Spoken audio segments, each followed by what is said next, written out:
Soon we enter the middle of version 3.2, which means we will soon enter the second phase banner of this version. Of course, in this second phase, we have a new character, namely Anaxa, a character who is rumored to be the best in the erudition sub DPS slot for the HERTA team, where he has a unique ability to be able to provide weakness implants to enemies through his kit.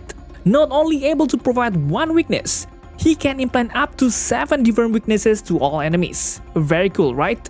So is Anaxa the character you need right now?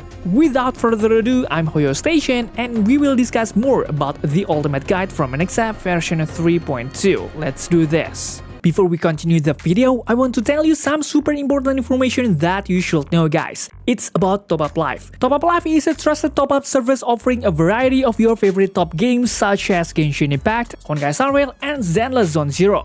As a global platform, Top Up Life offers a variety of popular local and international live streaming and game top-ups. Game cards, gift cards, and game CD keys with digital catalog has over 3,000 game channels, supported by 70 international partners and more than 126 gaming communities worldwide. Of course, Top Up Life also offers the best prices up to 25% off, which means you can get much cheaper prices than you can get today. Still not enough, you can enter the promo code at the time of purchase and get an additional sweet 8% discount. Still not sure about Top Up Life? Do not worry, Top Up Life is a leading global brand with over 10 years of experience specializing in providing online game stores and distribution platforms for live streamers, gamers, game developers, and publishers. Of course, it's 100% legit. So what are you waiting for? Start using Top Up Life right now. Okay, before we get into his kit, we will talk about his base stats first. Anaxa has a base HP that is much smaller than some other erudition characters, which is at 970 points, where for other erudition characters it's above 1000 points. But even so, interestingly, Anaxa's base attack is much greater than the majority of existing erudition characters, including HERTA and also Jade, which are currently still meta characters from the erudition path. While in the speed section, Anaxa himself has a very low number, which is at 97 points. This is quite unfortunate because Anaxa needs a high speed because he is a character that is ideal enough to be an energy battery producer for HERTA and 3B. Oh yeah, one other interesting thing lies in the maximum energy he has, which is 140 energy. This allows Anaxa to continue triggering his ultimate every 2 turns, because each turn he is able to perform 2 attacks that can get 60 energy per turn. Okay, we will get into the main discussion of Anaxa, namely his talent called Tetrad Wisdom Reigns Thrice. Unlike Silver Wolf, which can only deal weakness implant through her skills and is a single target, Anaxa can deal random weakness through his talent every time Anaxa attacks the enemy, either through basic attack, skills, or ultimate. For every 1 hit the enemy takes, Anaxa will inflict 1 random weakness on the target for 3 turns. Keep in mind that the type of weakness Anaxa gives is a weakness type that the enemy does not currently have. This talent also has an additional effect. When Anaxa is in battle, he will automatically apply a debuff called Qualitative Disclosure to enemies who have at least 5 different weakness types. Enemies with Qualitative Disclosure will take 30% of the damage Anaxa deals. In addition, when Anaxa uses basic attack or skills on targets that have Qualitative Disclosure, it will allow Anaxa to give the target additional attacks by using skills again without using SP, guys. Of course, with the variety of effect in this kit is super interesting because his bounce type skill can attack as many as 5 attacks on different targets. So he will provide at least 1 additional weakness for each use of skills to all enemies. Plus, if there's a Qualitative Disclosure on enemy, then his skill will be triggered again, which makes the total hit of Anaxa even more, which means he will be able to provide additional weakness. Oh yeah, even though this talent is very good, there are things you need to be aware of. The implant weakness mechanic in this talent can only reduce the enemy's toughness, which will eventually trigger a break. However, this implant weakness does not reduce the enemy's resistance. Let us take the example of one of the most common bosses we encounter, Aventurine. According to the data I gathered from various sources, Aventurine has weaknesses against physical, ice, lightning, and even wind in Apocalyptic Shadow mode. However, The Aventurine boss has a pretty high resistance of 40% against 3 elements, namely fire, quantum, and imaginary. So even though Anaxa can implant weakness of this talent on Aventurine, the damage you deal to Aventurine is still drastically reduced. This is because the enemy has a very high resistance to these elements. So the mechanics of this talent are actually ideal if we use it in the Apocalyptic Shadow, where we need to be able to give weakness breaks to enemies. Okay, let's move on to the rest of the kit, guys. For his skill called Fractal Exile's Fallacy has a bounced attack type. This skill will deal wind damage equal to 70% of an excess attack to one enemy and 4 additional hits to random enemies. However, each hit will prioritize enemies that have not been hit by this skill. That is, this skill will be very good thanks to the combination of the effect of his talent, which will give weakness types to enemies hit by Anaxa. Where this skill can cause all enemies to get an additional weakness type. Normally, Anaxa's skill will give Anaxa an additional 30 energy. However, due to Anaxa's talent to provide additional skills to enemies when there are enemies with qualitative disclosure, Anaxa will automatically receive a total of 60 energy each turn. This amount of energy is certainly very big, guys, filling almost half of Anaxa's ultimate. So if we use energy regeneration on the rope, Anaxa can use his ultimate every 2 turns. Very interesting, right? Another interesting thing about this skill is that because it can be triggered twice per turn, it will make the energy regeneration of other characters like HERTA and 3B faster. As we know, the HERTA and 3B have a special trace that can provide extra energy every time the enemy is attacked by teammates. So in the case of erudition team, Anaxa can become a barrier of energy that can charge the ultimate for them. And one more thing. Unfortunately, this skill is an effective skill when used on a large number of enemies, because the damage from this skill will continue to increase according to the number of enemies in the field. So if you only face one enemy, of course the damage from this skill will not be maximized. Okay, we will move on to the ultimate part called Sprouting Life Sculpt Earth, where this ultimate gives sublimation status to all enemies and deal wind damage of 160% of an excess attack to all enemies. Well, his ultimate is very interesting because with this ultimate, it will make the effect of Anaxa talent easier to activate. We don't need to wait for the enemy to have 5 weaknesses, because with this ultimate we can give all weakness types to the enemy even if only until the enemy's turn starts. Although the duration of the effect of his weakness implant is quite fast. This is quite understandable, because the amount of energy per turn obtained is very big, making this ultimate will often be triggered. Next, we will discuss about his technique called Prism of the Pupil, which will create an area that will make the enemy hit by the Terrified status. Enemies affected by Terrified status will stay away from Anaxa for 10 seconds. When entering battle, Anaxa will give 1 weakness type from the attacker for each enemy in the battle for 3 turns. Of course, the effect of this technique is also quite good to use, especially when the enemy does not have a weakness type that matches the type of our DPS character. This effect will certainly be very useful, especially in Apocalyptic Shadow mode, because even though our character type does not match the enemy's weakness type, we can still give a weakness break to enemy quickly, because the enemy already has a weakness type according to our main DPS.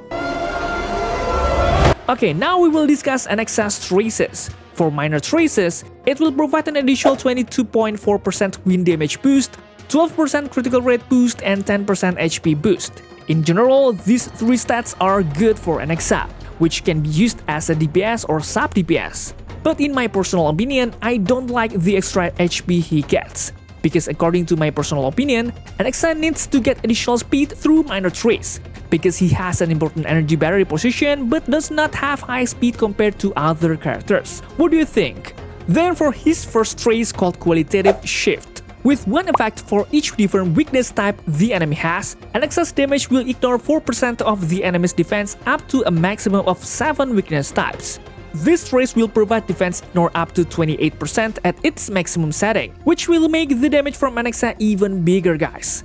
More interestingly, Anaxa can easily reach maximum stack because of his ultimate, which can provide 7 weakness types instantly. As for his second trace, which is called Imperative Hiatus, this trace has a pretty interesting effect where this trace can provide buffs based on the number of erudition characters in the team. if we have one erudition character, it will increase Anaxa's critical damage by 140%. Meanwhile, if we have 2 or more erudition characters, he will increase the damage of all teammates by 50%. With a 50% increase in damage to all teammates, other characters that can deal quite a bit of damage will also get the effect, guys, namely Tribi. Obviously, the effect of this race allows us to play multiple playstyles of our Anaxa. For example, if we just use Anaxa as the only erudition character on the team, then Anaxa will become the hyper carry DPS on the team because the addition of 140% critical damage is a pretty big number. And finally, for Anaxa's third race, called Roaming Signifier, which has an effect when you use basic attack, you will get 10 extra energy. Honestly, I really like the effect of this race, because with this race, Anaxa will not become a character that wastes SP, because we will get the same amount of energy no matter what kind of attack we do. Of course, this race will make room for the HERTA, which is a character that wastes SP, especially if you don't have her signature ILC. In addition, the extra 30 energy if the enemy does not have the qualitative disclosure will guarantee us to at least 60 energy per turn, making his ultimate more certain to trigger every 2 turns. Interesting, right? Okay, we move on to the last part of Anaxa's kit, his Eidolons. For Eidolon 1, named Magician Isolated by Stars, this Eidolon will restore the SP used at the first skill start, which will make SP consumption more economical at the beginning of the battle, so we can better manage the use of SP. In addition, since Anaxa's skill can attack all enemies, it's certain that all enemies will get a 16% reduction in defense, which will certainly increase the team's damage output. According to some sources I got, the total damage increase from Eidolon 0 is about 10%, which I have to admit is quite low, but keep in mind that Eidolon 1 is also returns the skill points that were used to cast the skill for the first time, so there's still a bump. Next, we will discuss his Eidolon 2, which is called Soul, True to History. Honestly, the effect of Eidolon 2 is very interesting, guys. With this Eidolon 2, you get 2 interesting points. First of all, Anaxa can immediately start his skills 2 times at the beginning of the battle. Why? Because if the enemy already has 4 weaknesses when he enters the battle, then it's certain that the enemy will get 5 weaknesses right when we give an attack, which means that the qualitative disclosure effect will be active and we can attack the enemy again with Anaxa's skill. Second, with this Eidolon, he can give all type resistant penetration to all enemies for 3 turns when each enemy enters the battle. While it's unfortunate that the debuff from all-type resistant penetration cannot be triggered at any time, this effect is enough to provide a significant damage increase. Even according to the available data, the damage increase from this Eidolon has increased by 30% from before, which I think is a pretty big increase. Then for the fourth Eidolon effect, called Blaze, Plunged to Canyon, will take effect when skills are used, increasing Anaxa's attack by 30% for 2 turns, which can be stacked 2 times. Of course, with the addition of 60% attack at the highest stacks, Anaxa's damage output will increase quite a bit again.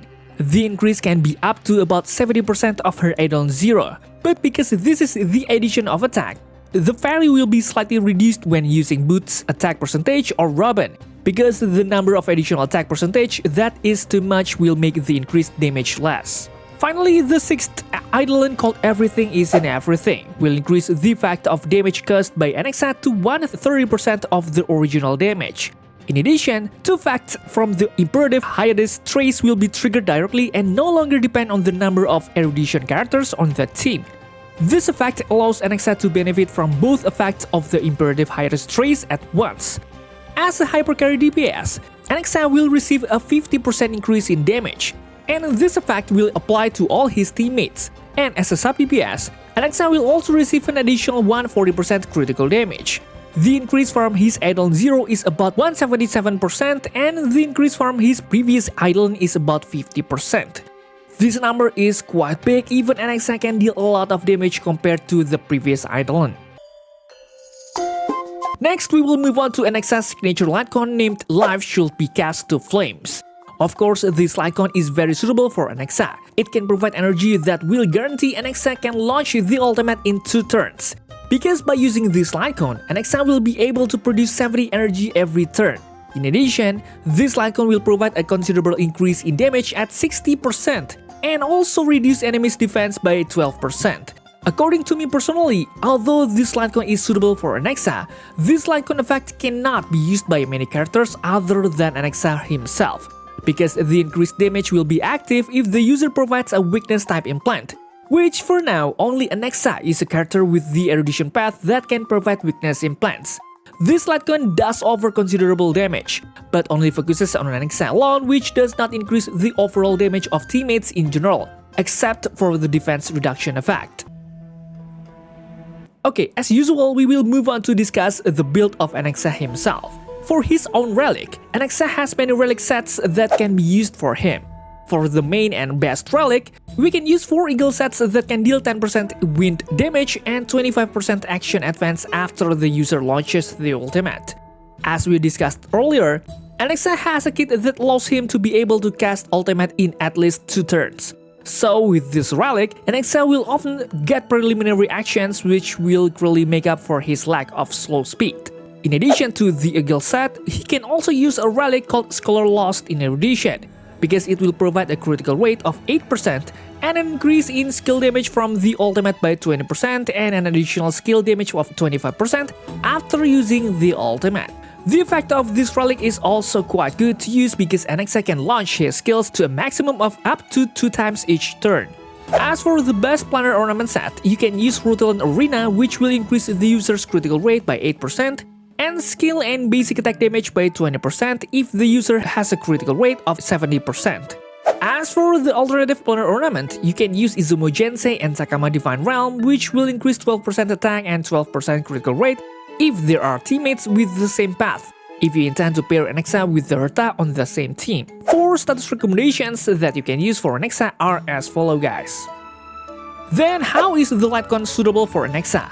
Of course, the main thing is his signature lightcon named Life Shield Bicast 2 Flames, whose effect is very suitable for Anaxa himself.